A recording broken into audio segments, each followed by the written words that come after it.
आरोप कि यीशु केवल इसराइल के लिए आए थे अक्सर बाइबल के कुछ पदों को गलत तरीके से समझने या संदर्भ से बाहर प्रस्तुत करने पर आधारित होता है।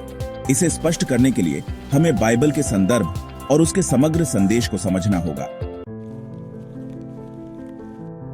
गलत तरीके से पेश किया गया पद मत्ती 15:24 में यीशु कहते हैं, मैं केवल इसराइल के घराने की खोई हुई भेड़ों के पास भेजा गया हूं।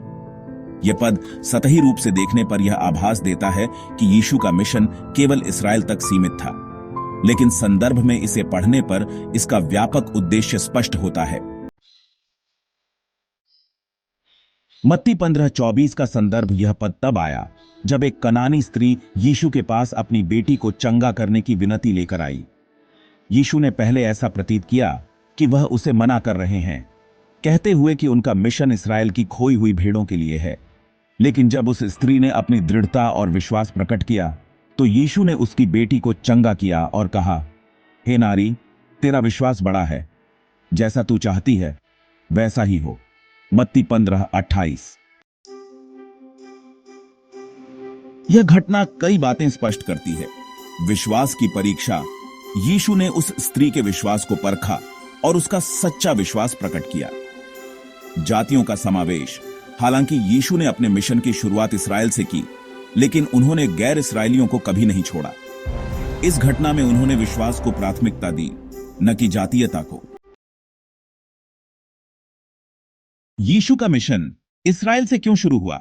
यीशु ने अपने मिशन की शुरुआत इसराइल से इसलिए की। प्रतिज्ञाओं की पूर्ति। यीशु अब्राहम, इसहाक, याकूब और दाऊद को दी गई परमेश्वर की प्रतिज्ञाओं की पूर्ति के रूप में आए। उत्पत्ति 12:3, 2 शमूएल 7:16। इसराइल को पुनर्स्थापित करना। परमेश्वर ने इसराइल को अपनी वाचा की प्रजा बनाया ताकि वे अन्य जातियों के लिए ज्योति बने। यशायाह 49:6। यीशु का कार्य इसराइल को पुनः स्थापित करने का भी था ताकि वे इस भूमिका को निभा सकें।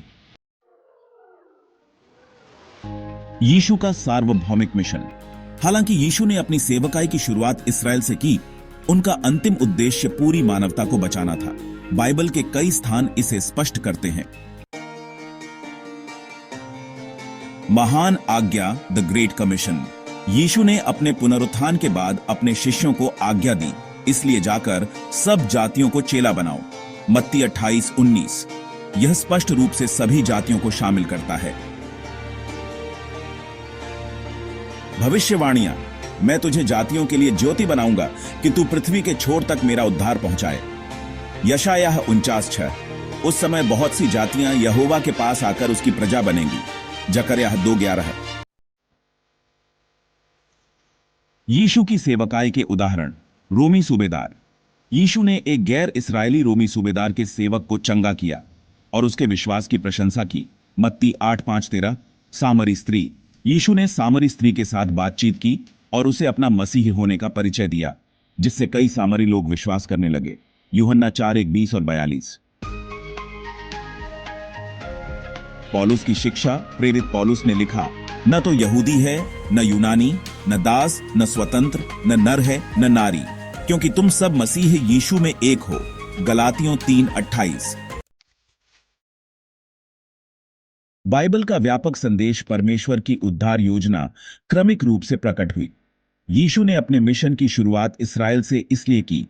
भविष्यवाणियों की पूर्ति मसीह को इसराइल के माध्यम से आना था, जो परमेश्वर की प्रतिज्ञाओं का पालन था। आधार तैयार करना।